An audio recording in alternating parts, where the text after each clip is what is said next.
ये चीज़ मुझे बहुत बुरी लगी है, जो बार बार गद्दार गद्दार कहा जा रहा है, उन्नीस उन्नीस इस ढंग से कहा जाता है, ये तो चीज़ मुझे भी बहुत हर्ट हुई है। क्योंकि उनमें से अपनी बात को मनाने के लिए या रखने के लिए परिवार में लड़ाई झगड़े होते रहते हैं। कीर्ति शेष गजेंद्र सिंह जी शेखावत साहब भी गए थे। ऐसे कहा जाता तो दिल में एक ठेस तो पहुंची है कि गाँव शायद भरे या नहीं भरे। स्वर्गीय गजेंद्र सिंह शेखावत की पत्नी प्रीति शेखावत की आंखें भर आईं जब उनके पति स्वर्गीय गजेंद्र सिंह शेखावत को गद्दार कहा गया। उदयपुर के वल्लभनगर सीट से कांग्रेस की विधायक प्रीति शेखावत को भी रविवार को विधायक दल की बैठक में शामिल होने के लिए बुलाया गया था, लेकिन मंत्री शांति धारीवाल के घर से अचानक फोन आता है कि पहले मीटिंग धारीवाल जी के घर पर होगी, लिहाजा प्रीति भी वहां पहुंच गईं।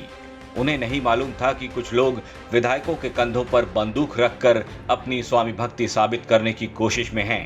प्रीति से भी इस्तीफे वाले कागज पर दस्तखत करवा लिए गए, लेकिन जब उनके पति को गद्दार कहा जाने लगा तब एक छत्राणी का खून उबाल मारने लगा।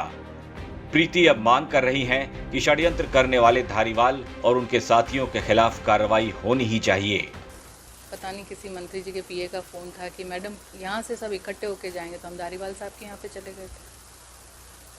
उसके पश्चात चाय नाश्ता किया साहब के यहाँ और कहा कि अभी थोड़ी देर में चलेंगे। बाद में पता चला कि साहब ये इस ढंग से मीटिंग रखी गई है, जिसकी पहले से इन्फॉर्मेशन नहीं थी हमारे पास। इस्तीफों पे साइन कर दिए होंगे। इस्तीफों पे साइन तो अब आप मेरे को ये समझ सकते हो कि मैं नौसिखिया हूँ, कर दिए होंगे, पर यशस्वी मुख्यमंत्री महोदय की तरफ से ऐसा कोई आदेश नहीं था और वहाँ से ऐसा कोई फ़ोन भी नहीं आया था हमारे पास कि इस टाइप से कुछ करना है। पर उस समय बात समझ नहीं पाए, देर से समझ में आई। प्रीति शेखावत आलाकमान में अपनी आस्था रखती हैं, अशोक गहलोत को अपना सियासी गुरु भी मानती हैं, लेकिन प्रीति को अफसोस है कि मुख्यमंत्री जी को कुछ लोगों की वजह से आलाकमान के सामने इस तरह से शर्मिंदा होना पड़ा। और ये मुख्यमंत्री महोदय का बड़प्पन है कि कुछ नेताओं की गलती की वजह से उन्होंने अपना बड़प्पन रखते हुए उन्होंने जाके शीर्ष नेतृत्व से माफी मांगी है। अब जिनके हम गए होंगे वही हैं। कौन ऐसे लोग थे जो लीड कर रहे थे इस मामले को? आपने जो देखा टीवी में वही थे।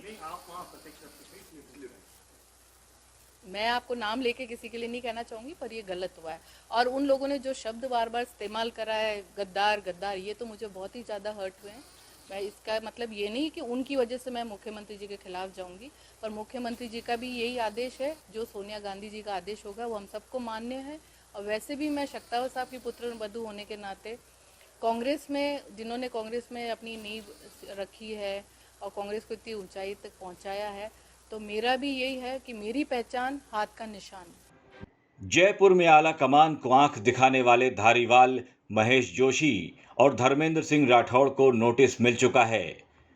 प्रीति भी इस बात का इंतजार कर रही हैं कि कब इनके खिलाफ अनुशासनात्मक कार्रवाई हो। पर उन्होंने जिस ढंग से कहा तो उसमें मैं इसमें मुख्यमंत्री जी का दोष नहीं मानती। उनको बोलने शब्दों का ध्यान रखना चाहिए था, जो मुझे बहुत ठेस पहुंचे। तो फिर धारीवाल जी के यहाँ जो काम हुआ वो क्या था?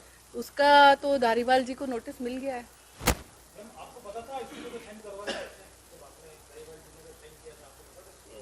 जो बात बताई गई थी उसके हिसाब से लगा कि भाई साहब को जबकि इस बात की जानकारी हमारे मुख्यमंत्री महोदय को भी नहीं थी, मैं उनसे मिली हूँ।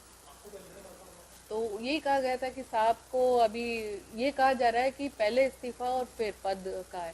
तो मैंने कहा ये बात तो सही है कि भाई पहले साहब दूसरे पद पे चढ़े तो पहला पद छोड़ेंगे। तो वो बोले कि इसके लिए हमको एक नोटिस देना है। तो मैंने कहा ठीक है, सब कर रहे थे तो हमने भी। जिम्मेदार कौन? क्योंकि सीएम को शर्मिंदा होना पड़ा। अब जिनके हम गए होंगे वही हैं। कौन ऐसे लोग थे जो लीड कर रहे थे इस मामले को? आपने जो देखा टीवी में वही थे। मैं आपको नाम लेके किसी के लिए नहीं कहना चाहूंगी, पर ये गलत हुआ है। और उन लोगों ने जो शब्द बार बार इस्तेमाल करा है, गद्दार गद्दार, ये तो मुझे बहुत ही ज्यादा हर्ट हुए हैं। विधायक प्रीति शेखावत अब ये सोचकर काफी आहत हैं कि जिस गजेंद्र सिंह शेखावत ने अपनी पूरी जिंदगी कांग्रेस पार्टी के लिए ईमानदारी से काम किया, आज उनके न रहने पर उन्हें गद्दार कहा जा रहा है। राजस्थान तक के लिए उदयपुर से धीरज रावल की रिपोर्ट।